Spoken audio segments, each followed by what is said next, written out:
Welcome to today's episode of Outdoor Insiders. I'm Betsy, and I live here on Echo Hill Outdoor School's Nature Preserve with my family. We're caretakers of this beautiful place. I'm going to bring you out here today to share something that I really cherish that lives here in abundance in the shrub swamp. Take a look at this red maple tree. I want you to look at the different colors of the leaves, the bark, the shades of green. And if you look closely, you'll see some clumps of vegetation that are a darker green than the red maple leaves. The maple leaves are just popping out. They're a beautiful light green. Those darker green clumps, I see 1, 2, 3, 4, 5, maybe 7 or 8, some big, some small. Do you know what that is? That's right, it's mistletoe. Mistletoe, American mistletoe, grows here in the shrub swamp. Let's take a closer look. So here is a close-up look at a beautiful sample of the mistletoe.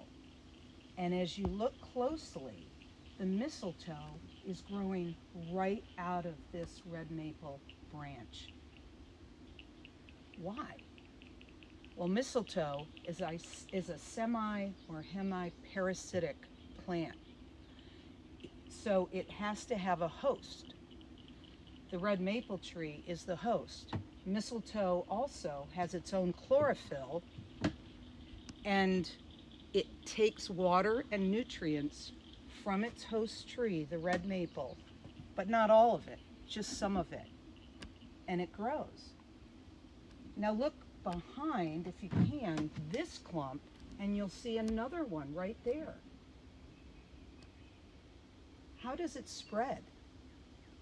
Think about that. We're going to look at a small bunch of it to the left on a little branch. Look for these same leaves. There's mistletoe everywhere in here. What happens is something like a bird comes by and eats the berries of the mistletoe, which you won't see any berries on this right now. They're really prominent on some of the mistletoe in the winter. They ripen in the early winter, and several different kinds of birds will either eat the berries or the berry, it's sort of a white transparent color with a little black seed, and it may bump up on their plumage or get on their beak, and then it falls off. And there's a sticky substance in around the seed called vicin. And the vicin is what makes it stick. So the seed will come from the beak of the bird, the feather of the bird, or even if the bird's eaten the berry, then its droppings let the seed stick to something, and mistletoe will grow from there.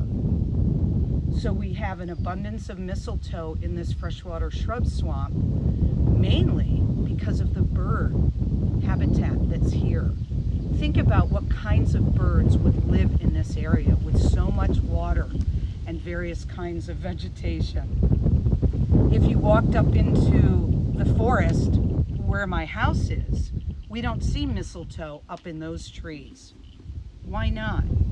But we do down here in the swamp. And we're going to show you from a distance some of the view of the upper branches of some of the red maples. See if you can spot more mistletoe. Look for that darker color green and a big round clump. And you'll see mistletoe in various places. The word mistletoe means dung on a twig in Anglo-Saxon. Pretty good. Think about mistletoe, how it grows.